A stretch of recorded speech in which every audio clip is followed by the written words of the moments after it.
All right, there has been developments. Forgot to turn on one of my lights, hold up. A lot of people have been asking me to discuss the latest chapter in One Piece, and happily, because the Totally Not Mark situation resolved in a way that I like because of YouTube actually doing the right thing, amazing! I actually have no problem coming in here and discussing this. Don't worry, there's still going to be reviews of the arcs when they're done. I just wanted to go ahead and get my thoughts on one of the most major plot developments for Luffy as a whole since One Piece started out there and on the record, so we can see if I'm proven wrong or right, depending on what I have to say. And of course, whenever there's a fierce debate within fandoms like what's going on right now, I'm gonna give my 2 cents, it's fun. That being said, full spoiler warning, I'm getting into up to chapter 144 of One Piece and discussing it without any warning or anything like that in terms of spoilers. So grab onto your nip nops and head on out if you do not want to know what is going on. 3, 2, 1, go.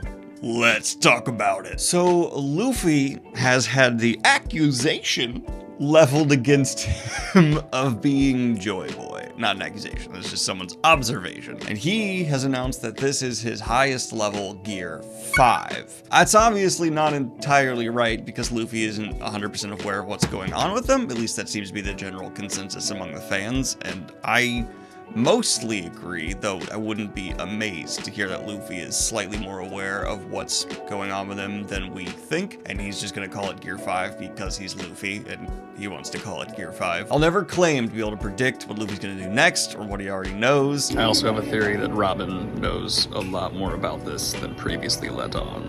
That's just something that's in my head and I'm putting it out there. But the big debate about this is it kind of takes away from Luffy's journey and it adds a plot hole with the military and why they haven't hunted him, because we just saw that not only is Luffy's devil fruit actually a super special one that basically is going to let him become a god, but also that there are some people in this world who have an incredible amount of power who knew about that, and really, if they're being intelligent, should have stopped it. And here's my thoughts on the matter. First, let's talk about the godly power-up, because I see a lot of people saying that this takes away from Luffy as a character because what made him so enjoyable was that it was a weak devil fruit and we were watching a constant underdog.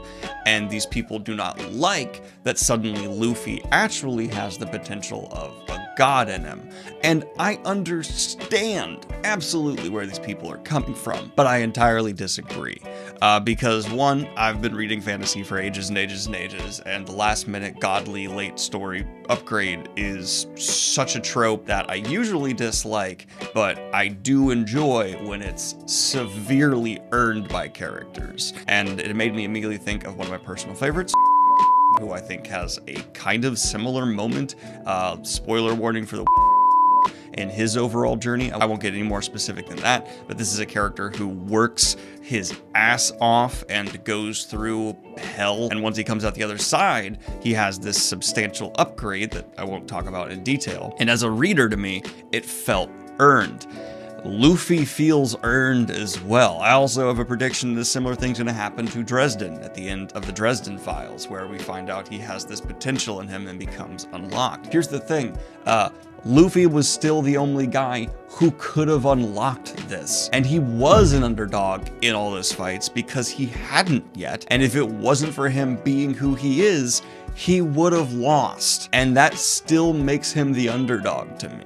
Just because you have a nuclear option, but you don't have keys to it and you can't touch the nuclear option, doesn't mean the nuclear option affected any of the conflicts he went through because no one knew it was there. He had to work his ass off, and he really was the only person who could get here. If anything, to me, it feels like a true testament to how badass Luffy is, that he's the guy who did the grunt work to actually reach that level. As I have been saying for well over a year now, Luffy is a force of nature, and he's the guy to get this done. I also think it falls quite nicely into the overall tone of One Piece, which at its core is an extraordinarily playful series, and having Luffy's final form be Joy Boy, just works. So I totally understand that you just don't like that he's going to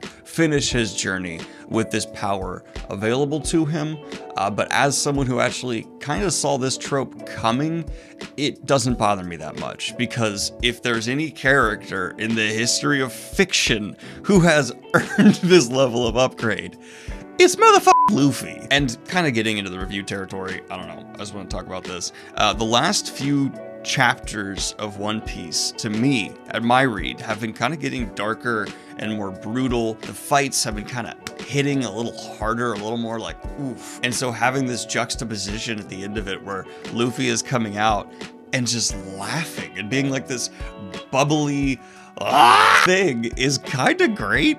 It's narratively feeling very appropriate and intentional. And there's a whole other side to this where I've seen a lot of people online, now that I can read all these posts and not worry about spoilers, are talking about how this has been hinted at since the beginning, and apparently there's all kinds of wordplay, very easy to do within Japanese, that people can point at and say this has been foreshadowed forever. I don't personally know how much of that is 100% spot on. I've definitely seen some of this fan theorizing that's super compelling and yeah, it seems plausible, and others that are like, you are reaching. But when you have fans that are pouring through all this stuff and trying to find like the littlest bit of foreshadowing, people complaining that Luffy wasn't hunted and killed earlier in his journey are somehow missing something way more obvious than any of that to me. And that's that this has only been like 2 years. And while yes, there are phone-like technologies and stuff, Luffy's movements have been horrifically sporadic. And the world government stuff is just super not cohesive and working well together. That's been made abundantly clear.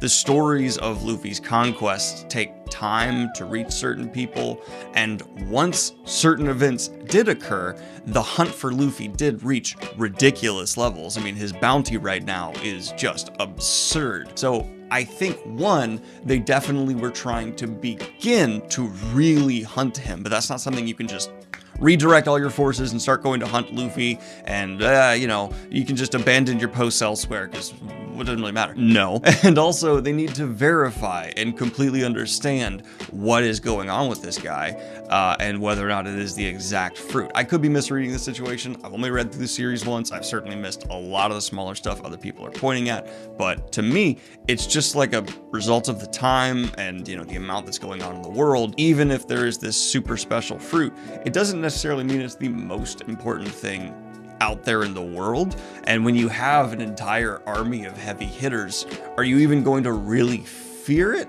Because you probably think you can take it down. I've also seen a little bit of a back and forth around some stuff that's clearly untrue, trying to justify this in ways like, oh, they've actually been hunting Luffy as aggressively from the beginning.